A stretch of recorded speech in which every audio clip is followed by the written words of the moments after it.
ఓం పూజ్య గురువులు వెంకట్ చాగంటి గారికి నమస్కారం. నేను Srinivas Reddy, sun spiritual society founder Vikramaditya. నేను హైదరాబాద్ నుంచి మాట్లాడుతున్నాను. హైదరాబాద్, ఆంధ్రప్రదేశ్, తెలంగాణలలో ఒక వివాదం, ఆధ్యాత్మిక వివాదం ఒకటి నడుస్తుంది. షిరిడీలో ఉన్నటువంటి సాయి బాబాగా హిందువా ముస్లిమా ఈ ఆధారాలతో ఒక యుద్ధం జరుగుతుంది. శివశక్తి గ్రూప్ కరుణాకర్ సుగ్గున, హిందూ జనశక్తి లలిత్ కుమార్, కొంతమంది సాయి ముస్లిము హిందువు కాదు, హిందువులు ఎవరూ కూడా సాయిని సాయి బాబాగా, సాయి రాముగా, సాయి కృష్ణగా ఇలా పిలవాల్సిన అవసరం లేదు, మీరు సాయిని సాయిగా పిలుచుకుంటే మీ ఇష్టం అన్నట్టుగా చెప్తూ ఉన్నారు. అలాగే కొంతమంది సాయి బాబా భక్తులుగా, సాయి భక్తులుగా వాళ్ళ మీద మాటల యుద్ధం జరుగుతుంది. ఈ యుద్ధానికి తెరదింపే ప్రయత్నం మీ ద్వారా జరిగితే, అంటే కొంచెం వైదిక విధానంలో వేదపరంగా దీనికి వివరణ ఇస్తే కొంతమంది అయినా ఇది రైటా రాంగ్గా తెలుసుకుంటారు. అంటే నాకు కూడా ఒక సందేహం ఉంది, ఆ సందేహాన్ని నివృత్తి చేస్తారని ఆశిస్తున్నాను. ఓం ఓం నమస్తే. నేను doctor Venkata Chaganti, president, university of applied Vedic sciences. ఇప్పుడు శ్రీనివాస్ రెడ్డి గారు మీరు అడిగిన ప్రశ్నకి సమాధానము స్ట్రైట్ ఫార్వర్డ్గా, ఆయన ముస్లిమా హిందువా ఎవరు అన్నది ఆల్రెడీ క్లారిటీగా చాలామంది చెప్పారు. అందులో శివశక్తి వాళ్ళు, తర్వాత హిందూ జనశక్తి, వీళ్ళందరూ కూడా అతను ముస్లిమే అని చెప్తున్నారు. అది అందులో సందేహం ఏం లేదు. అయితే ముస్లిం ఏమైతే ఏంది, హిందూ అయితే ఏంది, అతను దేవుడా కాదా అని ఇంకో ప్రశ్న ఉంది. ఆయన గురువు, పెద్ద గురువు, గుగ్గురు అని చెప్పి కొద్దిగా ఇంకొంతమంది అంటారు. ఏదైనా సరే వేదపరంగా చూస్తే కనుక ఆయన అలా కాదండి. ఆయన గురువు కావడానికి కూడా ఆస్కారం లేదు. గురువు అంటే మనకి చీకటి నుంచి వెలుతురులోకి తీసుకెళ్లే వ్యక్తి. సో చీకటిలోంచి అంటే అజ్ఞానం నుంచి జ్ఞానం వైపు నడిపించే వ్యక్తి, అంటే అవిద్య నుంచి విద్యలోకి తీసుకెళ్లే వ్యక్తి. సో అవిద్య అంటేనే మూఢత్వం అన్నమాట. ఈ మూఢత్వంలో ఉండే వాళ్ళకి ఈ ఇవన్నీ కూడా బాబాలు వీళ్ళందరూ కావాల్సి వస్తుంది. అలా కాకుండా విద్య అంటే జ్ఞానము అంటే కనుక వేదం. సో వేదంలోంచి మాత్రమే మనము భగవంతుణ్ణి ఆస్వాదించగలుగుతాము. ఇందులో ఎటువంటి సందేహము వలదు. ఇప్పుడు ఈ సాయిబాబా అన్నతను మరి వేదం చదువుకున్న వ్యక్తి కాదు, వేదం ఎక్కడ అభ్యసించిన వ్యక్తి కాదు, వేదాన్ని ప్రచారం చేసిన వ్యక్తి కాదు. కాబట్టి మనము ఆ వ్యక్తిని మనము ఒక యోగి కింద కూడా గుర్తించలేము. సో మనం ఇంకా మిగతా వాళ్ళు గుర్తిస్తే ఎవరికి ఇష్టమైన వాళ్ళు చేసుకోవచ్చు. ఇప్పుడు రాముడు దశరథుడిని తండ్రి కంటే దైవంగా ఎక్కువగా చూశాడు. ఆయన మాటని ఎప్పుడూ కాదనలేదు. అలా అని ప్రతి వ్యక్తి తండ్రిని అలా చూస్తున్నాడా అంటే అలా చూడట్లేదు కదా. సో ఇప్పుడు రాముడికి దశరథుడు ఎంత బాగా ఇష్టమో అలా మనకి కూడా దశరథుడు అంతే ఇష్టం అవుతాడా? రామాయణం చదివాం మనం, కానీ దశరథుడి మీద మనకు అటువంటి అభిప్రాయం ఉందా? రాముడికి ఉన్న అభిప్రాయం మనకుందా? ఇలా మనం ఆలోచించామనుకోండి తేడా వస్తుంది. అలానే అన్నదమ్ముల్లో లక్ష్మణుడు రాముని ఎంతగా అభిమానించి ఎంతగా సేవ చేస్తాడో అలా ప్రతి తమ్ముడు అన్నని అలా చేస్తాడా అన్నది ఒక డౌటే. కాబట్టి ఇట్లా తేడాలు మనకి ఉంటాయి. కాబట్టి ఎవరైనా సాయి బాబా అన్న అతను మాకు దేవుడు అని అనుకున్నారు అనుకుంటే అది వాళ్ళ యొక్క ఇష్టం. అది కానీ అది అజ్ఞానం. అజ్ఞానం అని ఎలా అంటారు అంటే మరి విద్య గురించి మాట్లాడాల్సి వస్తుంది. విద్య గురించి మాట్లాడేటప్పుడు ఈ అవిద్యలో కూరుకున్న వాళ్ళని ఎలా బయటికి తీయాలి అంటే మరి దాని తర్కంతోనూ శాస్త్రాలతోనూ వాటితోనూ చర్చించి అవిద్య నుంచి బయటికి తీయాలి. మనకి ఆఫ్ఘనిస్తాన్లో స్త్రీల పరిస్థితి ఎంత దారుణంగా చేశారో వాళ్ళు మనకు తెలుసు. మరి వాళ్ళు మనతో, ఇప్పుడు మన భారతదేశంలో స్త్రీలు స్వేచ్ఛగా ఉంటారు. సో ఈ రెండింటిని కంపేర్ చేసినప్పుడు మరి వాళ్ళ అవిద్యలో ఉన్నారనే చెప్పాల్సి వస్తుంది. అలానే మిగతా ముస్లిం కంట్రీస్లోనూ అలానే క్రిస్టియన్ కంట్రీస్లోనూ కొంత మటుకు అజ్ఞానము బాగా ప్రబలి ఉంది. భారతదేశంలో చాలా మటుకు అజ్ఞానమే ఉంది ప్రస్తుతం. ఎందుకంటే వేదం చదువుతున్న వాడు తప్పితే ఇంకెవడికి ఆ జ్ఞానం లేదు. జ్ఞానం లేనప్పుడు వాళ్ళు ఏం మాట్లాడుకుంటున్నా కానీ, వాళ్ళు ఏమంటున్నా కానీ అది వ్యర్థమే అవుతుంది. సాయిబాబా దేవుడు అని అంటే అది వ్యర్థం అవుతుంది, తప్పు అవుతుంది. అతను ముస్లిం అంటే ముస్లిమే, అందులో డౌటే లేదు. మీరు దీనికి చాలా కాలం క్రితం ఒక వీడియో చేశాను. అందులో మనకి ఆ, ఆ, ఇప్పుడు మనకి నలుగురు జగద్గురులు ఉన్నారు. సో 4 పీఠాలు ఉన్నాయి. దానిలో ఒక పీఠం వెస్ట్రన్ సైడ్ ఉన్న పీఠానికి ఆ, ఆయన ఎవరైతే శంకరాచార్యులు ఉండేవారో ఆయన ఒక మాట చక్కగా చెప్పారు. ఆయన ఇప్పుడు లేరు, ఆయన చనిపోయారు. సో ఆయన చనిపోయారు అనకూడదని ఇంకోటి ఎవడో మళ్ళీ కామెంట్ రాస్తాడు. ఆయన పరమపదించాడు అని రాయాలంటారు, చెప్పాలంట. చనిపోవడాన్ని చనిపోవడం అనే తెలుగులో అంటారు. పరమ పదించింది లేనిది అది ఆయనకే తెలవాలి, మిగతా వాళ్ళకి తెలవాలి. సో ఇప్పుడు మహర్షి దయానంద సరస్వతి చనిపోయారనే అంటారు. పరమపదించారు, మోక్షప్రాప్తి కలిగింది అని గౌరవంగా మీరు అనుకునే మాట అనుకోవచ్చు, తప్పులేదు. సో అలానే ఆ ద్వారకాపీఠం అంటే ద్వారకాపీఠానికి సంబంధించిన శంకరాచార్యులు వారు ఆయన ఒక మాట అన్నారు. ఎప్పుడైనా కనుక మనకి అవతారము అనుకుంటే, భగవంతుడు అవతారం అనుకుంటే అది విష్ణువు మాత్రమే అవతారం తీసుకుంటాడు. ఆ విష్ణు అవతారం తీసుకునేటప్పుడు తల్లి గర్భంలోకి వచ్చినప్పుడు ఆ తల్లికి చతుర్భుజాకారంలో కనిపిస్తాడు. కనిపించిన తర్వాతనే అతను జన్మ తీసుకుంటాడు అని చెప్పి ఆయన స్పష్టంగా చెప్పి, మరి ఈ ఫకీర్ అన్న అతను ముస్లిం ఇంట్లో పుట్టాడు. ఈ పరమభక్తులైన వైష్ణవులు ఆరాధించే విష్ణువు ముస్లిం ఇంట్లో పుట్టడము అన్నది జరగదు.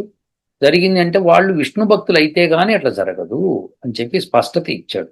ఇచ్చి మీరు సాయిబాబాను కొలవటం అన్నది అది హిందూ మతానికి వ్యతిరేకమని కూడా ఆయన స్పష్టం చేశారు. సో అలా స్పష్టం ఆయనే చేసిన తర్వాత ఇంకా మనం అంతా ఏం మాట్లాడతాం చెప్పండి.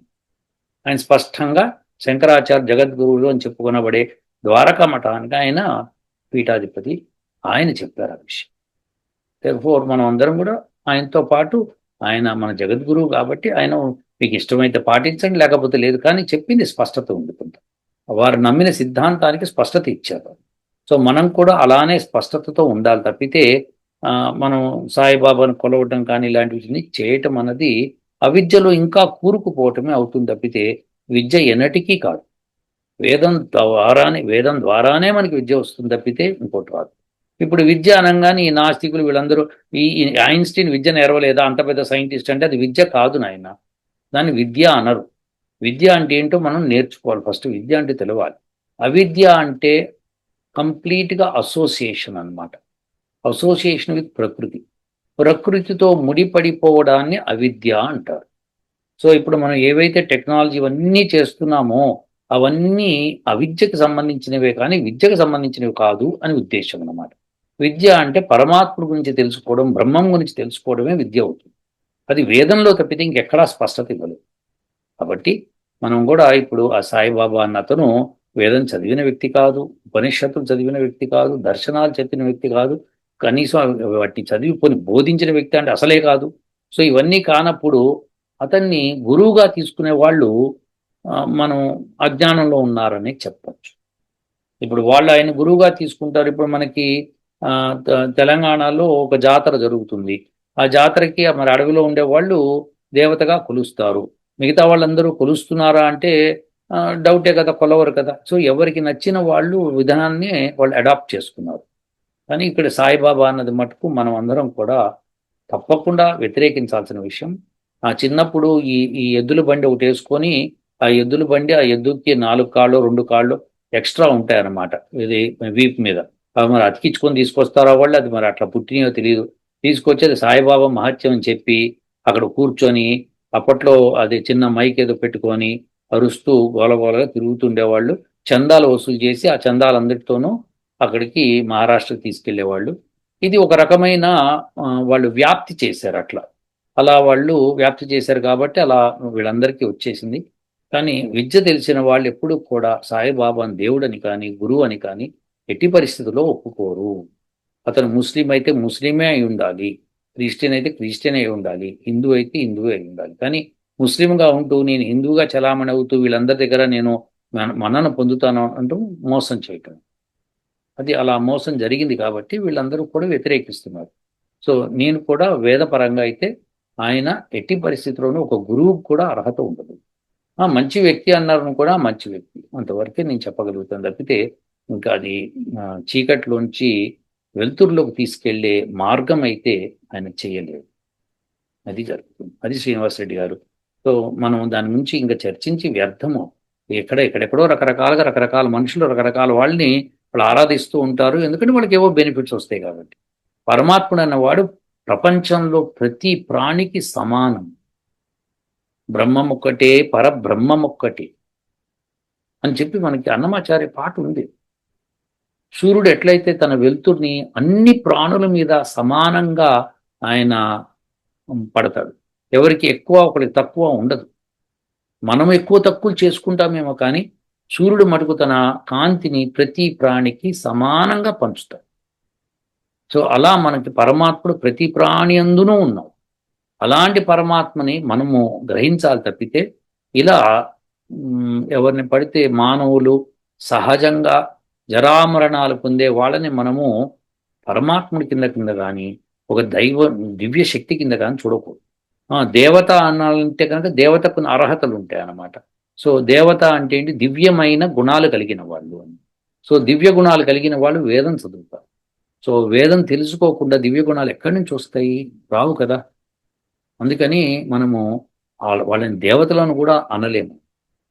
ఓం య ఆత్మదా బలదా యస్య విశ్వ ఉపాసాతే ప్రశిషం యస్య దేవాః యస్య ఛాయామృతం యస్య మృత్యుః తస్మై దేవాయ హవిషా విధేమ. ఈ మంత్రంలో స్పష్టత ఇచ్చాడు పరమాత్ముడు. ఏమనంటే ప్రశిషం, ప్రకృష్టముగా శిక్షరికం ఎవరైతే పరమాత్మను చేస్తారో వాళ్ళని దేవతలు అంటారు అన్నమాట. సో ఆ పరమాత్మ ఎవరు అన్నదానికి, ఎవరి ఛాయ అయితే అమృతంగా ఉంటుందో, అంటే మృత్యువు రాదో, మృత్యువు అంటే మళ్ళీ ఈ జరామరణాలు కాదు, మోక్షం వస్తుందో అని చెప్పడం అన్నమాట. సో అలాంటి మోక్షం ఎవరైతే తెచ్చుకుంటారో వాళ్ళని దేవతలు అనాలి. ఇప్పుడు మనకి గాలి ఉంది, గాలి పరమాత్మనిచ్చిన లాస్ ఏవైతే ఉన్నాయో వాటినే పాటిస్తుంది తప్పితే కొత్తగా ఏ యొక్క నియమాన్ని పాటించదు. దానికి ఏ నియమాలు ఇచ్చారో ఆ నియమాలే పాటించుకుంటూ వెళ్తుంది. అది దేవత. అగ్ని కూడా తన నియమాల్ని పాటిస్తుంది, అది దేవత. అలా మనం కూడా ఎప్పుడైతే పరమాత్మ వేదంలో చెప్పిన నియమాల్ని పాటిస్తామో మనం కూడా దేవతలము. ఆయనకి సాయిబాబా అన్న అతనికి ఆ ఛాన్సే లేదు.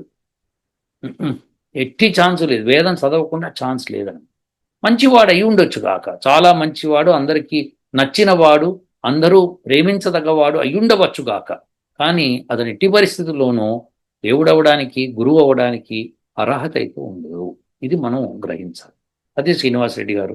ఇక ఆంధ్ర తెలంగాణలో ఈ గొడవ నడుస్తుందంటే మనకి దాంతో సంబంధం లేదు. కానీ ఖండన జరుగుతున్నది మటుకు వాస్తవం, అది జరగాలి, జరిగి తీరాలి. ఎందుకంటే ప్రజల్లో సత్యం తెలుసుకునే జ్ఞానం రావాలి. అది శ్రీనివాసరెడ్డి గారు. ఉంటాను. ఓ